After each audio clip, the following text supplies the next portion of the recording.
గత కొంతకాలంగా బ్రిక్స్ లో ఉన్నటువంటి సభ్య దేశాలన్నీ కూడా డాలర్కి వ్యతిరేకంగా లేదనుకుంటే డాలర్కి ప్రత్యామ్నాయంగా ఒక కొత్త కరెన్సీని అయితే ఏర్పాటు చేసుకోవడానికి ప్రయత్నాలు చేస్తున్నాయి. కానీ ఈ విషయం తెలిసి ట్రంప్ ఏమొచ్చేసి ఒకవేళ అదే గనక జరిగితే బ్రిక్స్ సభ్య దేశాలన్నింటిపై కూడా 100% సుంకాలు విధిస్తానని విరుచుకుపడ్డాడు. అలాగే అది ఒక చిన్న కూటమి, అది ఓవర్ యాక్షన్ చేస్తుంది, ఎందుకు పనికిరాని కూటమి అన్నట్లు కూడా మాట్లాడాడు మొన్న మండి. ఎందుకంటే డాలర్కి వ్యతిరేకంగా మీరు ఏర్పాటు చేస్తారా, లేదంటే ప్రత్యామ్నాయంగా కొత్త కరెన్సీని ఏర్పాటు చేస్తారా? అంటే కొత్త కరెన్సీని ఏర్పాటు చేయడం అంటేనే డాలర్ని తగ్గించడానికి, డాలర్ యొక్క విలువ తగ్గించడానికి బ్రిక్స్ ప్రయత్నాలు చేస్తుందని అర్థం చేసుకోవాలని ట్రంప్ అప్పటి నుంచి చెప్తున్నాడు.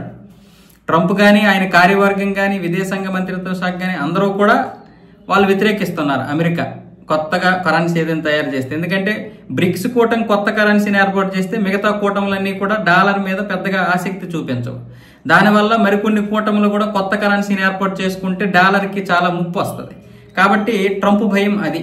అయితే ఇప్పుడు ట్రంప్ విధించినటువంటి సుంకాలు ఇవన్నీ ప్రభావం ఉంటాయి, కానీ బ్రిక్స్ మాత్రం ఇప్పుడు తగ్గడం లేదు. మేము డాలర్కి వ్యతిరేకంగా కాదు, ప్రత్యామ్నాయంగా తయారు చేయడం కాదు, మేము కొంత లావాదేవీలు చేసుకోవాలి కాబట్టి మాకు కొత్త కరెన్సీ అవసరం కాబట్టి ఏర్పాటు చేసుకుంటున్నాం అనే విధంగా అయితే ఇప్పుడు బ్రిక్స్ అధ్యక్షుడు లూలా డా సిల్వా అయితే మాత్రం ఈ బ్రిక్స్ సభ్యులందరితో కూడా ఒక వర్చువల్ సమ్మిట్ ని అయితే ఏర్పాటు చేయడానికి సిద్ధం చేస్తున్నాడు. అంటే వీళ్ళందరూ కూడా వర్చువల్ గా పాల్గొని దీని గురించి ఒక నిర్ణయం తీసుకోవడానికి.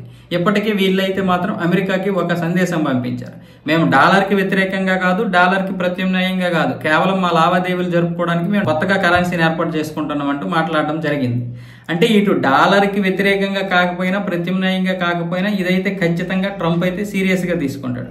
మరి బ్రిక్స్ దేశాలు ఇప్పుడు ఆగుతాయా, లేకపోతే మళ్ళీ కొన్ని రోజులు వేచి చూద్దాం, దీని గురించి మాట్లాడదాం, లేదనుకుంటే ఇప్పుడే ఏమైనా ప్రత్యామ్నాయంగా ఏర్పాటు చేస్తాయో చూడాలి. ఇప్పటికే భారతదేశంపై 50% సుంకాలతో విరుచుకుపడుతున్నటువంటి ట్రంప్ ఇదే గనక జరిగితే భారత్ పై మరికొంత విరుచుకుపడతాడు. భారత్ కూడా అలాగనే ఎక్కడ తగ్గడం లేదు. భారత్ ఏదో ఒకటి తాడో పేడో తేల్చుకుందాం అన్న విధంగా ఉంది.